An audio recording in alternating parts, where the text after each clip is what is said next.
আজকে আমরা নবম দশম শ্রেণীর গণিত বইয়ের সম্পাদ্য 9 নিয়ে আলোচনা করার চেষ্টা করব। সম্পাদ্য 9 বলা হয়েছে একটা নির্দিষ্ট ত্রিভুজের পরিবৃত্ত আঁকতে হবে। আচ্ছা, আমরা ইচ্ছা করলে কিন্তু সমবাহু ত্রিভুজও নিতেই পারি, কিন্তু আমরা সমবাহু ত্রিভুজটা নিব না, কারণ তোমাদের পরীক্ষার মধ্যে একটা ত্রিভুজের বিভিন্ন বাহুর মান দেওয়া থাকে, ঠিক আছে? আমরা সেটা নিয়েই আমরা কি পরিবৃত্তটা অঙ্কন করব। আচ্ছা, তাহলে এই যে ত্রিভুজের কিন্তু 3টা শীর্ষবিন্দু থাকে। কয়টা শীর্ষবিন্দু? 3টা। এই 3টা শীর্ষবিন্দু দিয়ে যে বৃত্তটা যাবে সেটা হলো কি পরিবৃত্ত। আচ্ছা, তাহলে আমরা কি আগে ত্রিভুজটা অঙ্কন করে নিই। ত্রিভুজের আমরা 3টা বাহু নিব ভিন্ন ভিন্ন। প্রথম বাহুটা আমরা নিলাম 6 সেন্টিমিটার। কত সেন্টিমিটার? 6 সেন্টিমিটারে একটা বাহু নিলাম, সেটার নাম দিলাম কি বিসি। ওকে, তারপর ঠিক সেম আমরা আরেকটা বাহু নিব 4 সেন্টিমিটার। কত সেমি? তোমার ইচ্ছা মতো তুমি নিতে পারো। ওকে, 4 সেমি। আর 4 বি কে কেন্দ্র করে 4 সেমি সমান ব্যাসার্ধ নিয়ে আমরা একটা কি বৃত্তচাপ আঁকলাম, ঠিক আছে? আবার আরেকটা বাহু নিব আমরা কি 5 সেমি। কত সেমি? 5 সেমি। ওকে, সি কে কেন্দ্র করে আমরা 5 সেমির ব্যাসার্ধ নিয়ে আরেকটা বৃত্তচাপ আঁকছি। বৃত্তচাপ দ্বয় পরস্পর এ বিন্দুতে ছেদ করে। এখন আমরা কি করব? A B. আমরা এখন এ বিটা এবং এসি টা যোগ করে দিব। এ বি এবং এসি টা যোগ করে দিলাম। এখন আমরা কি একটা ত্রিভুজ অঙ্কন করে নিলাম, যে নির্দিষ্ট যে ত্রিভুজটা ছিল। এখন পরিবৃত্ত অঙ্কন করতে হবে। সাধারণ নির্বাচনে কি বলবো? যে এবিসি একটা ত্রিভুজ, এবিসি একটা ত্রিভুজ, ঠিক আছে? ত্রিভুজের এমন একটা পরিবৃত্ত অঙ্কন করতে হবে যা ত্রিভুজের 3টা শীর্ষবিন্দু দিয়ে যায়, সেটা কি সাধারণ নির্বাচন। এখন আমরা অঙ্কন করব। পরিবৃত্ত অঙ্কন করার আগে আমাদের তো প্রথমত ত্রিভুজটা অঙ্কন করে নিতে হবে। তারপর ত্রিভুজের তো 3টা বাহু থাকে, আমরা জানি। এই 3টা বাহুর মধ্যে প্রথম যে শর্তটা, 3টা বাহুর মধ্যে যে কোনো 2টা বাহুকে সমদ্বিখণ্ডিত করে নেব। ওকে, এই শর্তটা যদি আমরা ফুলফিল করতে পারি তাহলে কি আমাদের পরিবৃত্তটা হয়ে যাবে। তাহলে আমরা কোন 2টা বাহু নিব? তোমার ইচ্ছা মতো তুমি 2টা বাহু নিয়ে নিবা।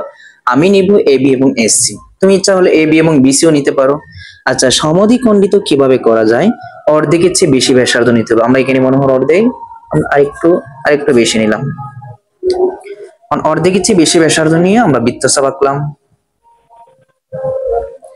ঠিক তদ্রুপ আমরা এই যে একই সমান, কম বেশি হওয়া যাবে না কিন্তু। তাহলে আমরা কি করলাম? এটার নাম দিলাম এম, এটার নাম দিলাম কি ই দিলাম। কি দিলাম? ই। এই যে এই বিন্দুটার নাম দিলাম ই।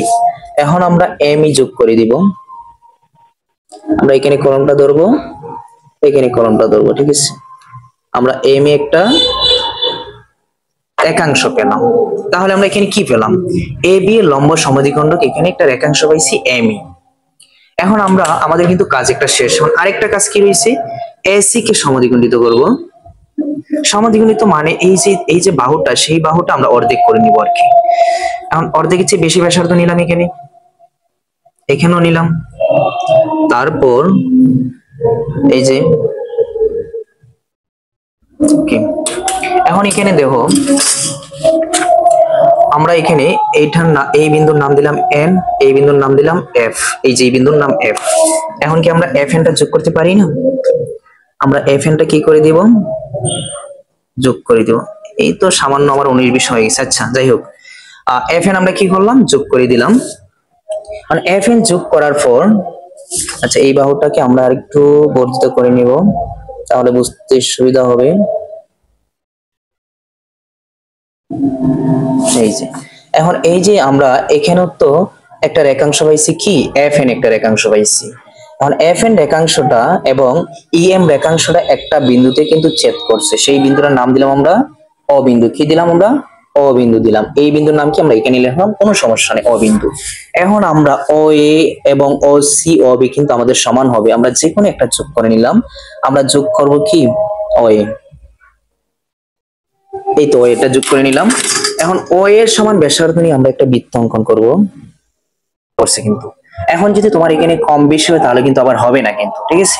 তাহলে আমরা কি পরিবৃত্তটা অঙ্কন করতে পারছি? আমরা একভাবে দিয়ে এভাবে অঙ্কন করে নিবা, চিত্রটা কি আরো সুন্দর হবে। ওকে, আচ্ছা, আমি আবার একটু সারমর্মটা বলি। কি বলছি? প্রথমত আমরা কি এবিসি একটা ত্রিভুজ অঙ্কন করে নিছি। তারপর এ বি এর লম্ব সমদ্বিখণ্ডক একটা রেখাংশ পাইছি এম ই, ঠিক আছে। এ সি এর লম্ব সমদ্বিখণ্ডক আরেকটা রেখাংশ পাইছি এফ এন। এই দুইটা রেখাংশ দ্বয় একটা বিন্দুতে ছেদ করছে, সেটা হলো অ বিন্দু। ও এবং এ যোগ করছি, ও এর সমান ব্যাসার্ধ নিয়ে একটা বৃত্ত আঁকছি। বৃত্তটা ত্রিভুজের তিনটা বিন্দু শীর্ষবিন্দুকে কিন্তু স্পর্শ করছে, ঠিক আছে, বা তিনটা বিন্দু দিয়েই গেছি।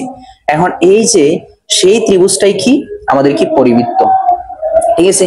সেই বৃত্তটাই কি হবে আমাদের পরিবৃত্ত, যেখানে এবিসি তিনটা বিন্দুগামী আছে। ওকে, তাহলে আমরা কি বলবো, নির্ণয়ে এবিসি নির্ণয় কি পরিবৃত্ত, ঠিক আছে। আমরা এইভাবে কি পরিবৃত্তটা অঙ্কন করে ফেলবো। যদি সমবাহু ত্রিভুজ আসে তাহলে কি তিনটা বাহু সমান হবে, আরো চিত্রটা সুন্দর হবে, ঠিক আছে। তোমরা